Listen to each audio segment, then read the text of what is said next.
Du grand direct sur i24 News avec, comme chaque semaine, le débat des analystes de la chaîne. Je salue Daniel Haïk. Bonsoir Daniel. Bonsoir Jean-Charles.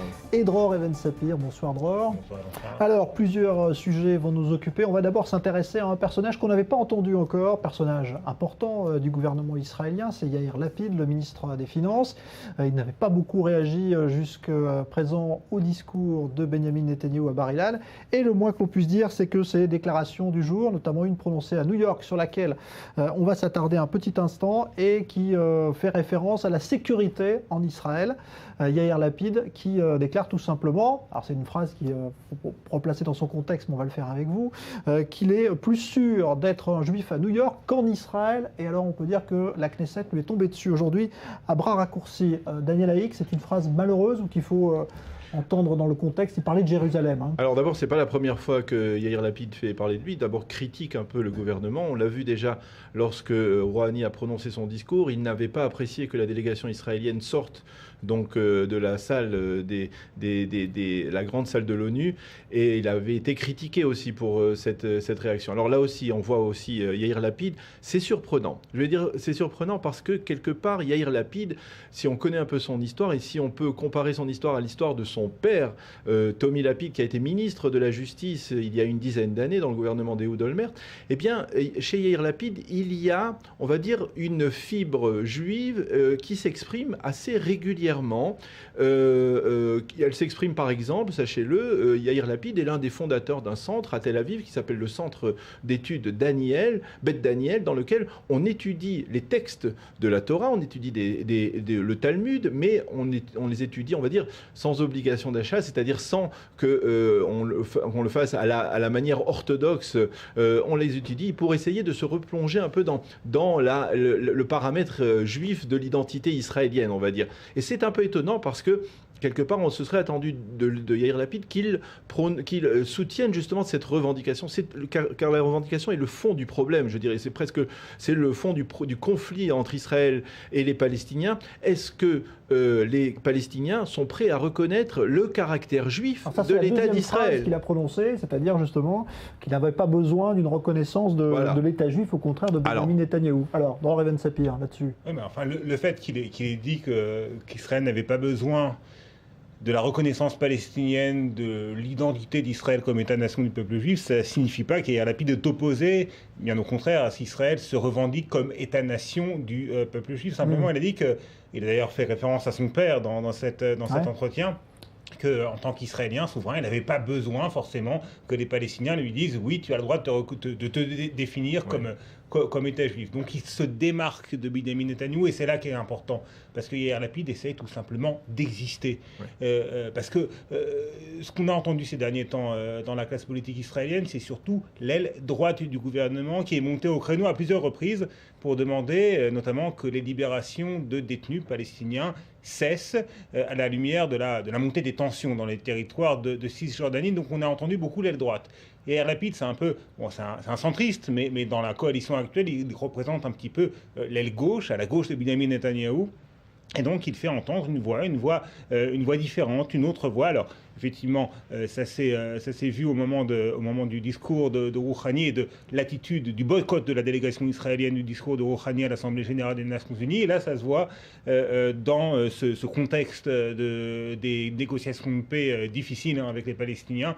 Et Yair Lapid qui dit que Benjamin Netanyahou a tort d'exiger que les Palestiniens reconnaissent Israël comme État juif. Donc il ne veut pas, pour lui, le droit au retour n'est pas finalement une revendication fondamentale de faire abolir cette revendication palestinienne. Non, alors la question, la revendication, l'exigence du Premier ministre de reconnaître, que les Palestiniens reconnaissent l'État d'Israël comme État-nation du peuple juif, comme un État juif, c'est devenue une revendication quasiment incontournable. Aujourd'hui, elle est incontournable parce qu'elle définit l'état du conflit. Est-ce que ce conflit est un conflit territorial ou est-ce que c'est un conflit religieux, d'ordre religieux? Si c'est un conflit d'ordre territorial, territorial, eh bien alors on devrait le régler en proposant des solutions territoriales. La parité d'un retrait d'Israéliens de Judée et de Samarie, ça a déjà été proposé à plusieurs reprises. Même Ehud Olmert l'avait proposé à Mahmoud Abbas en novembre 2008, juste avant qu'il ne démissionne.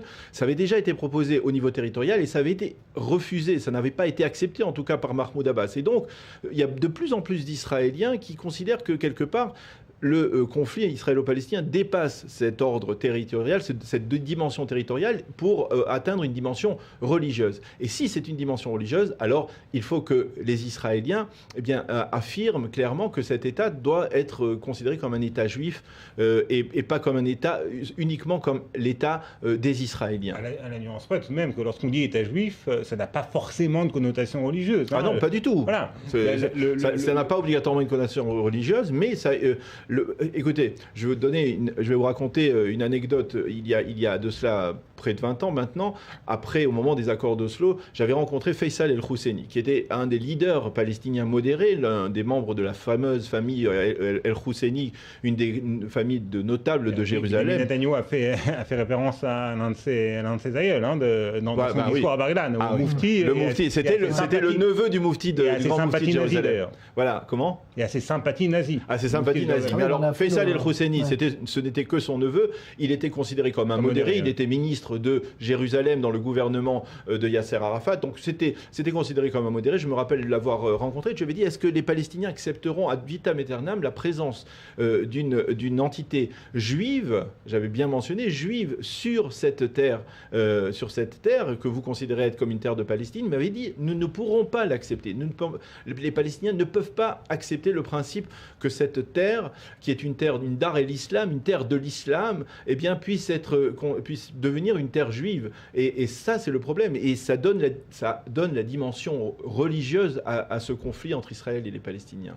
Alors, il y a quand même... Vous voulez rajouter un mot? Oui, non, si la dimension est religieuse, alors le compromis n'est plus possible, parce que lorsqu'on est dans la religion, on est dans l'absolu. Voilà.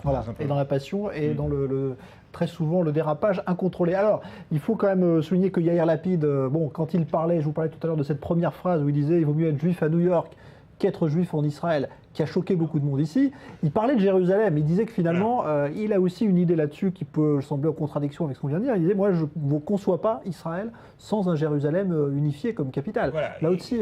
Yair Lapid est opposé, il l'a dit et redit pendant sa campagne électorale et par la suite, il est opposé à toute division de Jérusalem. De ce point de vue-là, c'est un centriste, c'est pas un homme de gauche.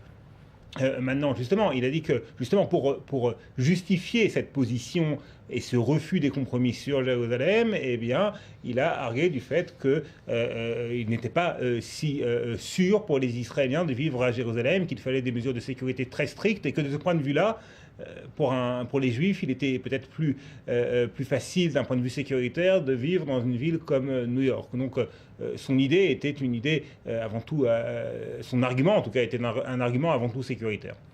C'est comme ça que vous comprenez aussi? Je pense aussi, effectivement, je crois qu'il a effectivement ce genre d'attitude, ce genre de positionnement. Yair Lapid, on va dire, c'est dans l'absolu presque un produit du centre droit. C'est quelqu'un qui revendique d'une certaine manière assez fièrement cette appartenance à Jérusalem, cette unité de Jérusalem.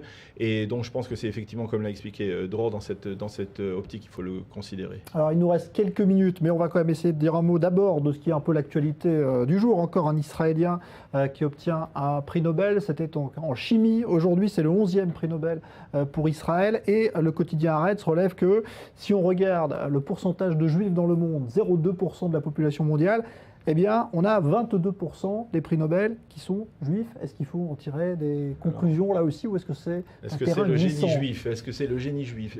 J'aurais tendance à dire, dans une semaine où l'État d'Israël a accompagné le grand rabbin Ovadia Yosef à sa dernière demeure, j'aurais tendance à considérer que ce n'est pas seulement le génie juif, c'est peut-être aussi la persévérance et l'éducation et la volonté de transmettre, la volonté d'apprendre. Ça, ce sont les qualités du peuple juif, des qualités marquées du peuple juif, pas seulement le génie juif comme on a l'habitude de dire, mais de dire que les juifs les Juifs à travers le monde ont appris, ont voulu transmettre, ils ont étudié des textes bibliques, mais par la suite ils ont étudié dans les universités, ils se sont distingués toujours par leur connaissance. Et je crois que quelque part, d'une certaine manière, ça se reflète ici aussi dans la société israélienne.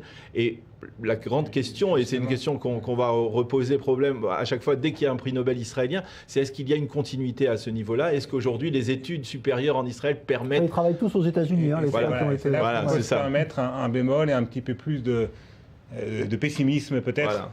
Et même d'ailleurs dans les communautés juives de diaspora, dans quelle mesure finalement on n'est pas en train de vivre les derniers sursauts d'une génération qui a été effectivement le produit de la rencontre entre le monde juif traditionnel et le monde des démocraties libérales, qui a permis cette émulation dont on voit les résultats avec ce nombre impressionnant de prix Nobel. Par contre, cet Israélien, il a fait l'essentiel de ses recherches en chimie dans des universités américaines, et il n'a pas été admis au Il n'a pas été admis au Terre-Sainte, mais ce qui est plus préoccupant, Jean-Charles et Daniel, c'est que d'après une toute dernière une enquête toute récente, eh bien, le nombre Israël est le recordman des pays occidentaux concernant le nombre d'universitaires expatriés. Vous avez aux États-Unis sur fuite des cerveaux, un phénomène de fuite des cerveaux absolument préoccupant. Vous avez aux États-Unis, je crois, sur 10 professeurs d'université, 3 nationaux israéliens. C'est considérable. Israël perd une grande partie de ses forces vives, de ses esprits les plus brillants. C'est très dommage, c'est très préoccupant.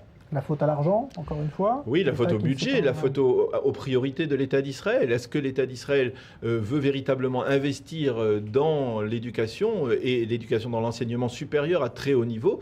Pour l'instant, c'est vrai qu'on n'a pas prouvé. Il y a eu, le débat a été soulevé au moment où on a voulu nommer, où le fameux collège d'Ariel, supérieur d'Ariel, a été transformé en université. Est-ce qu'il fallait multiplier le nombre des universités en Israël, ou alors se focaliser sur certaines universités, puis leur donner un budget suffisant pour justement produire des prix Nobel? On n'a plus le temps. On n'a plus le temps. Les budgets. Merci Daniel Haïk, merci Dror et Ben Sapir. Nouveau journal à venir.